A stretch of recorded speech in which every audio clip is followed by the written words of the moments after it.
Hi friends, welcome to social team பத்து channel. இன்றைக்கி ஒரு சூப்பரான ரெசிபி தான் இப்போ நம்ம பார்க்க போகிறோம். இந்த ரெசிபி உங்களுக்கு ரொம்ப பிடிக்கும்னு நினைக்கிறேன். மறக்காமல் சேனலில் போயிட்டு எல்லா வீடியோவையும் பாருங்கள். அதுக்கப்புறம் உங்களுக்கு பிடிச்சிருக்கும். கண்டிப்பாக லைக் பண்ணி ஷேர் பண்ணுங்கள். மறக்காமல் சப்ஸ்கிரைப் பண்ணுங்கள். ராகி சேமியா வச்சு சூப்பரான ரெசிபி தான் இப்போ நம்ம பார்க்க போகிறோம். குட்டீஸ்க்கு காலையில் நீங்கள் செஞ்சு கொடுக்கலாம், அப்படியே லஞ்ச் பாக்ஸுக்கும் கொடுக்கலாம், ஈவினிங் ஸ்நாக்ஸாகவும் பண்ணலாம். இந்த நம்ம வேக வச்சு எடுத்து வச்சுக்கிட்டோன்னா என்ன ரெசிபி வேணாலும் சட்டுன்னு பண்ணிடலாம். இது கடையில் பேக்கெட்டாக விற்கும். கொஞ்சோண்டு தண்ணியில் விதன்னு இருக்கிற தண்ணியில் சால்ட்டை போட்டுட்டு தெளிச்சுட்டு ஒரு துணியில் கட்டி இட்லி பானையில் வேக வச்சுக்கலாம். அது வேகிறதுக்கு ஒரு 10 நிமிஷம் தான் ஆகும். அதை அப்படியே நம்ம ஆற வச்சுக்கலாம். இது பார்த்திங்கன்னா பருப்பு கடைசல். குக்கரில் துவரம் பருப்பு, கொஞ்சம் பைத்தம் பருப்பு, வெந்தயம் நல்லா வாஷ் பண்ணிவிட்டு மஞ்சப்பொடி பெருங்காயப்பொடி போட்டு வெங்காயம், தக்காளி, பச்சை மிளகா, அப்புறம் பூண்டு இதெல்லாம் போட்டு வேக வச்சுட்டு நல்லா கடைஞ்சி ஒரு கொட்டைப்பாக்கு புளியை கரைச்சி ஊற்றி தாளிச்சினிங்கன்னா தக்காளி கரைசல் ரெடி. இட்லி இதுதான் இன்றைக்கி காலையில் நான் வேக வச்சதில் கொஞ்சோண்டு கிண்ணத்தில் எடுத்து வச்சுட்டேன். அது வேறு ஒரு ரெசிபி பண்ணிக்கலான்னு. பொடியாக நறுக்கின வெங்காயம், பச்சை மிளகா, கருவேப்பிலை காஞ்சதாக இருந்தால் கூட பரவாயில்ல, எடுத்து வச்சுக்கோங்க. கொத்தமல்லி எடுத்து வச்சுக்கோங்க. நான் கேரட்டும் கோஸையும் நறுக்கி வச்சுருக்கேன். அதுக்கப்புறம் கடாயில் கொஞ்சம் எண்ணெய் விட்டுக்கோங்க. கொஞ்சமாக ஒரு 2 டீஸ்பூன் எண்ணெய் விட்டிங்கன்னா போகிறோம். நல்லெண்ணெய், ரீஃபைண்ட் ஆயில், நெய் உங்களுக்கு எது பிடிக்குதோ விட்டுக்கோங்க.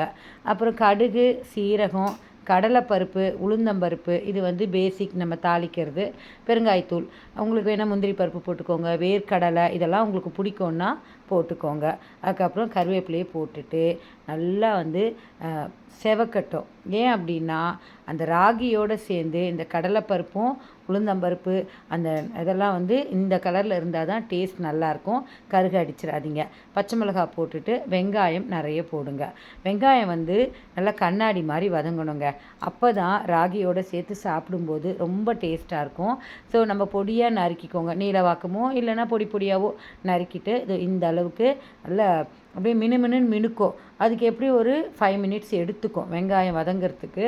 இல்லை எனக்கு வெங்காயமே வேண்டாம், ஏகாதசி, பௌர்ணமி, அமாவாசை, கிருத்திகை நான் வெங்காயம் சேர்க்க மாட்டேன்னா வெங்காயம் வேண்டாம், நிறைய நட்ஸ் போட்டுக்கோங்க. அதுக்கப்புறம் காய்கறிகள் எந்த காய்கறிகள் கிடைச்சாலும் போடுங்க. எல்லா காய்கறியும் நல்லது தான். பட்டாணி போட்டாலும் சரி, குடமிளகா, பீன்ஸு, அப்புறம் உருளைக்கிழங்கு, அப்புறம் அந்த நூக்கல் இருக்குது, இல்லை காலிஃப்ளவர், என்ன கிடைக்குதோ எல்லா காயும் போட்டுக்கோங்க. நான் கேரட்டும் கோஸும் தான் போட்டிருக்கேன். பீன்ஸ் கூட நீங்கள் போட்டுக்கலாம், ரொம்ப நல்லாயிருக்கும். இந்த வெங்காயத்துக்கூடயே இதையும் போட்டு நல்லா வதக்கிக்கோங்க. தேவையான அளவு உப்பு போட்டுக்கோங்க. தண்ணியே விடாதீங்க ஃப்ரெண்ட்ஸ். ஏன்னா கோஸ்லேயும் தண்ணி இருக்கும். கேரட் உங்களுக்கு அரை வேக்காடு வெந்தால் போகிறோம். வெங்காயம் ஆல்ரெடி நம்ம வதக்கினது இருக்குது. இதெல்லாம் போட்டுட்டு நல்லா கலரி விடுங்க. உப்பு போட்டு கலர்னிங்கன்னா சூப்பராக வெந்துடும். பார்த்திங்களா? இது நல்லா வெந்த உடனே இது கூட தான் இப்போ நம்ம சேர்க்க போகிறோம். இதை ஒரு தட்டு போட்டு ஒரு 3 to 3 மினிட்ஸ் போகிறோம் வேக வச்சுக்கோங்க. அது நல்லா அந்த ஆவிலேயே வெந்துடும். இதை நல்லா கலரி விட்டுண்டு இப்போ நம்ம வேக வச்சுருக்கோம் இல்லைங்களா அந்த ராகி, அதை இதில் நம்ம சேர்க்க போகிறோம். இதை நீங்கள் ராகி உப்புமா இல்லை ராகி கிச்சடி என்ன வேணாலும் நீங்கள் சொல்லலாம். இதை இதில் போட்டுடலாம். இது பார்த்திங்களா? இந்த மாதிரி போட்டுட்டு நல்லா நம்ம கலரி விடலாம். கலரும்போது உடையாமல் கலருங்க. ஸ்டவ்வை மீடியம் ஃப்ளேமில் வச்சுக்கோங்க. அந்த ராகி உடையக்கூடாது. பார்த்திங்களா? எவ்வளோ நல்லா பார்க்கவே கலர்ஃபுல்லாக இருக்குது. பசங்களுக்கு ரொம்ப பிடிக்குங்க. லஞ்சுக்கு இதை நம்ம அப்படியே செஞ்சு கொடுக்கலாம். அவங்க விரும்பி சாப்பிடுவாங்க. இந்த நூடுல்ஸு அதெல்லாம் விரும்புகிறாங்க இல்லையா, பாஸ்தா அதெல்லாம். அதே மாதிரி இதுவும் நல்ல டேஸ்டானதுன்னு சொல்லிட்டு பசங்களுக்கு இப்படிலாம் செஞ்சு கொடுத்தோன்னா பசங்க விரும்பி சாப்பிடுவாங்க. நல்ல ஒரு கைப்பிடி அளவு கொத்தமல்லி போட்டுக்கோங்க. புதினா இருந்தால் கூட நீங்கள் போட்டுக்கோங்க. அதுவும் ரொம்ப டேஸ்ட்டாக இருக்கும். பாருங்கள் எவ்வளோ சூப்பராக இருக்குது. ஸோ மறக்காமல் சோஷியல் டீம் பத்து சேனலை லைக் பண்ணி ஷேர் பண்ணி கமெண்ட் பண்ணுங்கள். எல்லா விதமான ரெசிபியும் நான் போட்டிருக்கேன்.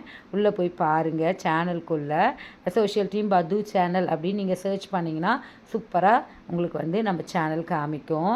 மேக்ஸிமம் வந்து சப்ஸ்கிரைப் பண்ணாமல் தான் நீங்கள் பார்க்குறீங்க. அன்சப்ஸ்கிரைப்டு தான் நிறைய எனக்கு பர்சன்டேஜ் காமிக்குது. ஸோ தயவு செஞ்சு சப்ஸ்கிரைப் பண்ணிவிட்டு பாருங்கள் ஃப்ரெண்ட்ஸ். கொஞ்சோண்டு கிண்ணத்தில் எடுத்து வச்சுருக்கோம் இல்லைங்களா, அதுக்கு தேங்காய் துருவி போட்டுக்கலாம். பாருங்கள், காஃபி நான் ஒரு நாளைக்கு 4 காஃபியாவது குடிப்பேன் காலையிலேருந்து சாயந்தரத்துக்குள்ளே. அதை நிப்பாட்டணும்னு பார்க்குறேன், நிப்பாட்ட முடியல. எப்பயுமே பால் நம்ம வீட்டில் இருக்கும்.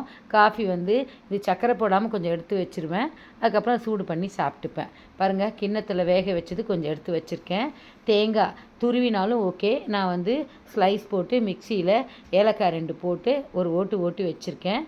அந்த வேக வச்ச ராகியோட இந்த தேங்காய் துருவலை இந்த மாதிரி போட்டுக்கலாம். இது கூட நம்ம 2 ஸ்பூன் வந்து சர்க்கரை போட்டுக்கலாம். ஒயிட் சுகராக இருந்தாலும் சரி, இல்லை நாட்டு சர்க்கரை, உங்களுக்கு எது கிடைக்குதோ அதை போடுங்க. நான் இன்றைக்கி ஒயிட் சுகர் தான் போட்டிருக்கேன்.